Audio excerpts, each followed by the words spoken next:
ಸುಮಾರು 1 ಕೋಟಿವರೆಗೂ ಬಡ್ಡಿ ಕೊಟ್ಟಿದ್ದೀನಿ.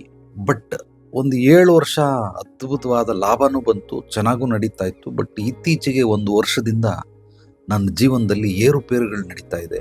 ದುಡ್ಡು ಯಾರ್ಯಾರು ಬಡ್ಡಿಗೆ ಬಿಡ್ತಾರೆ, ಬಡ್ಡಿ ದುಡ್ಡು ತಿಂತಾರೆ, ಇವ್ರಿಗೆ ಸಮಸ್ಯೆಗಳು ಖಂಡಿತವಾಗ್ಲೂ ಇದ್ದೇ ಇರುತ್ತೆ. ಅಘೋರಿಗಳು ಹಸಿ ಮಾಂಸವನ್ನು ತಿಂತಾರೆ, ಹೆಣದ ಜೊತೆ ಸಂಭೋಗವನ್ನ ಮಾಡ್ತಾರೆ. ಅವರು ತಿಂತಾರೆ ಅಂತೇಳಿ ನಾಡಲ್ಲಿರೋರು ನೀವು ತಿಂತೀರಾ? ತಿನ್ನಕ್ಕಾಗತ್ತಾ? ಸಾಧ್ಯವಾಗುತ್ತಾ? ಎಲ್ಲಿವರೆಗೂ ಗಾಡೀಲಿ ಪೆಟ್ರೋಲ್ ಇರ್ತದೋ ಅಲ್ಲಿವರೆಗೂ ನಿಮ್ಮ ಜೀವನ ಚೆನ್ನಾಗಿರ್ತದೆ. ಪೆಟ್ರೋಲ್ ಖಾಲಿ ಆಗ್ಬಿಡುತ್ತೆ.